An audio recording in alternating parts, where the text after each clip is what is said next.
Hello everyone from পড়তে বসো। আজকে আমরা বায়োলজি সেকেন্ড পেপারের একটা সাজেশন দেখব।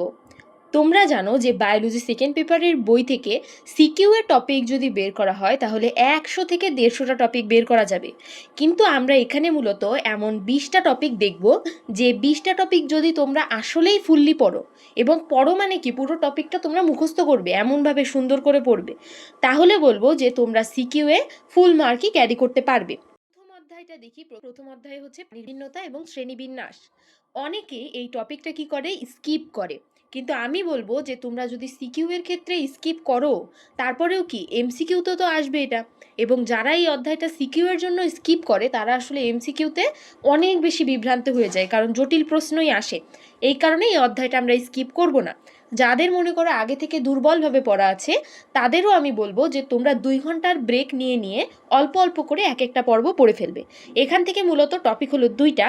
সেটা হলো মূল 8টা পর্বের যে বৈশিষ্ট্য পরিফেরা থেকে শুরু করে, সেটা খুব ভালো করে দেখবে, এবং সেই সাথে এর যে উদাহরণগুলো খুবই ভালোভাবে দেখতে হবে, এবং চিত্রগুলো আঁকাতে হবে না, চিত্রগুলো অন্তত চোখের দৃষ্টিতে যাতে আইডেন্টিফাই করতে পারো দেখে যে এটা এরকম, তাইলে হয়তো বা এটা এই পর্বে। কারণ তোমাদের যখন উদ্দীপক দিয়ে দেবে, উদ্দীপকে কিন্তু চিত্র দিয়ে দেবে অথবা বৈশিষ্ট্যের কোনো একটা হিন্ট দিয়ে দিবে, যেখান থেকে তোমাদের বুঝতে হবে যে এই পর্বটার ব্যাপারে বলতেছে এমন। এবং সেই সাথে এটা হচ্ছে একটা টপিক ছিল। এবার 2 নাম্বার টপিকে যেটা শিখতে হবে সেটা হলো তোমাদের কোয়াড্রেটার ক্লাসিফিকেশন শিখতে হবে। কোয়াড্রেটার ক্লাসিফিকেশন থেকে যদি আরও আমি স্পেসিফিকভাবে বলি, ভার্টিব্রাটার ক্লাসিফিকেশন শিখতে হবে। আরও শর্ট করে যদি বলি, গ্নাথোস্টোমাটা এর যে 7টা ক্লাস রয়েছে সেটা শিখতে হবে। এক্ষেত্রে হচ্ছে ক্লাস 4 থেকে ক্লাস 7 পর্যন্ত অনেক বেশি ইম্পর্টেন্ট। এবং ক্লাস 1 থেকে ক্লাস 3 যেটা আছে ওইটাও তোমরা পড়বে, কারণ ওখান থেকে হচ্ছে আমাদের এমসিকিউ আসবে। আমি হচ্ছে বলতেছি যে এমসিকিউ এর জন্য আমরা আলাদা করে আরও একটা সাজেশন দেবো। এমসিকিউ নিয়ে তোমাদের কোনো চিন্তা করতে হবে না, তারপরেও তোমরা ওই জিনিসটা পড়বে, একসাথে পড়ে ফেলবে। এবার আমরা আসি হলো দ্বিতীয় অধ্যায়ের ব্যাপারে। দ্বিতীয় অধ্যায় কি, প্রাণীর পরিচিতি।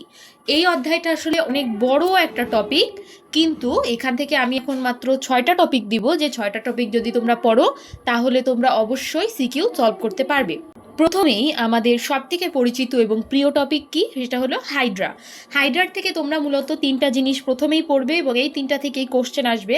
সেটা হলো প্রথমত হাইড্রার চলন পড়বে, দ্বিতীয়ত হাইড্রার এপিডার্মিস এবং এন্ডোডার্মিসের যে কোষসমূহের একটা চিত্রসহ আছে, সেই চিত্রটাও কিন্তু তোমরা দেখবে, ওটা সুন্দর করে পড়বে। এবং থার্ডলি সব থেকে ইম্পর্টেন্ট টপিক, সেটা হলো নিডোসাইডের গঠন। নিডোসাইড রিলেটেড বইতে যা কিছু আছে একটা পাঠের মধ্যেই আছে, এটা তোমরা খুব সুন্দর করে দেখবে। এবং আবার বলতেছি, নিডোসাইটের চিত্রটাও তোমাদের দেখতে হবে। এবং সেকেন্ডলি আসে হচ্ছে ঘাস ফড়িং। ঘাস ফড়িংটা আমাদের কাছে কঠিন মনে হয়, তো ঘাস ফড়িং থেকে আমি 2টা টপিক দিব।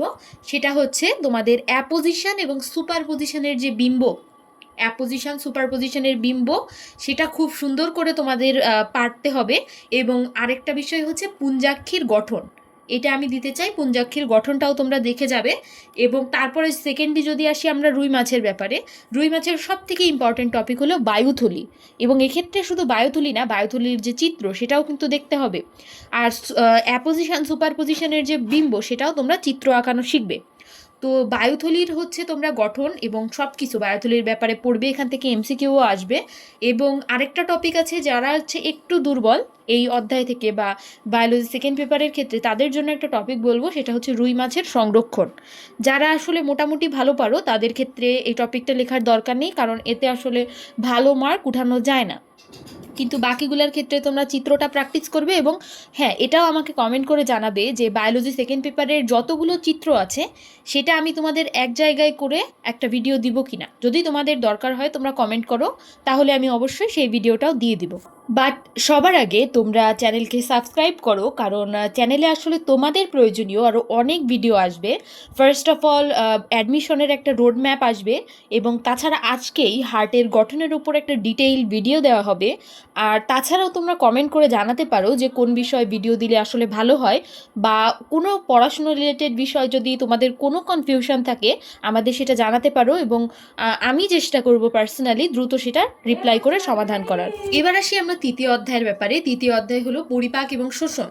আমি পার্সোনালি বলবো যে তোমরা এই অধ্যায় থেকে চেষ্টা করবা যে কোশ্চেন অ্যাটেন্ড করার, কারণ এখান থেকে ভালো মার্ক ক্যারি করা যায়। তা এখানে তোমরা কনফিউজড হওয়ার দরকার নেই, যেভাবে যা বলতেছি সেটাই পড়বে। প্রথমত পড়বে হলো যকৃৎ, যকৃতের সব কিছু, যকৃতের রিলেটেড, যকৃতের গঠন, যকৃতের কাজ, এগুলো পড়বে। সেকেন্ডলি পড়বে হলো অগ্নাশয়, অগ্নাশয়ের গঠন, অগ্নাশয় থেকে কি কি আমাদের এনজাইম ক্ষরণ হয়, এগুলো ভালো করে দেখতে হবে। এবং সেই সাথে এগুলো কিন্তু উদ্দীপকে চিত্র আকারে দেওয়া থাকবে।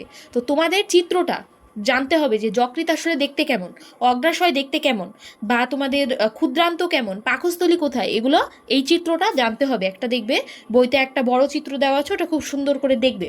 তো এই দুইটা টপিক গেল, একটা হলো যকৃৎ, 2 নম্বরে হচ্ছে অগ্নাশয়, 3 নম্বরে যেটা দেখবে সেটা হলো ক্ষুদ্রান্তের পরিপাক এবং শোষণ। ঠিক আছে, ক্ষুদ্রান্তে আমাদের পরিপাক কী কী হচ্ছে, কীভাবে হয়, এবং শোষণ, এই দুইটা টপিক খুব সুন্দর করে পড়বে। এবং থার্ডলি পড়বে হলো পাকস্থলীতে পরিপাক। এই অধ্যায় থেকে এই 4টা টপিক। ফোর্থ চ্যাপ্টারে আছে হলো রক্ত সংবহন। এটা খুবই ইম্পর্টেন্ট চ্যাপ্টার এবং এখান থেকে খুবই স্পেসিফিক কিছু কোশ্চেনই আসে। যেমন মনে করো প্রথমে ইম্পর্টেন্ট টপিক হচ্ছে হৃৎপিণ্ডের গঠন এবং কপাটিকা, এর উপরে আমরা একটু পরে বিকালের দিকে একটা ডিটেইল ভিডিও দিব। সেকেন্ড টপিক হচ্ছে রক্ত সংবহনের প্রবাহ, অর্থাৎ গঠন তো শিখলাম, এবার হৃৎপিণ্ডের মধ্য দিয়ে কিভাবে ব্লাড আমার যাচ্ছে, কোন দিক থেকে কোন দিকে যাচ্ছে, এবং পালমোনারি সংবহন, মানে একই জিনিস কিন্তু এটা। এবং এটা হচ্ছে সেকেন্ড টপিক। থার্ড টপিকের ক্ষেত্রে আসতেছে হচ্ছে হৃৎপিণ্ডের স্বয়ংক্রিয় যে নোডগুলো আছে, যেমন বিশেষ করে এসএ নোড, এভি নোড, এই দুইটা সম্পর্কে তোমাদের জানতে হবে। এবং ফোর্থলি আছে হচ্ছে হার্ট ফেইলিওর এবং অ্যানজাইনার কারণ, লক্ষণ এবং প্রতিকার। এই টপিকটা যদি তোমরা লেখো, এই টপিকেও কিন্তু ফুল মার্ক পাওয়া যাবে, এমন না যে রোগ লিখতেছো বলে ফুল মার্ক পাওয়া যাবে না। এবার আমরা দেখব পঞ্চম অধ্যায় অর্থাৎ শ্বসন এবং শ্বাসক্রিয়া।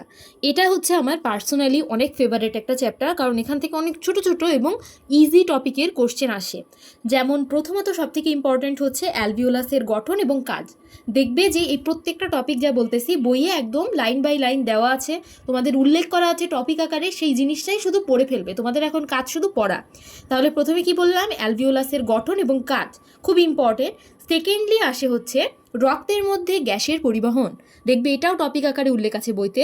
তার মধ্যে হচ্ছে অক্সিজেন কিভাবে পরিবহন হয়, কার্বন ডাইঅক্সাইড কিভাবে পরিবহন হয়, এটা তোমাদের জানতে হবে।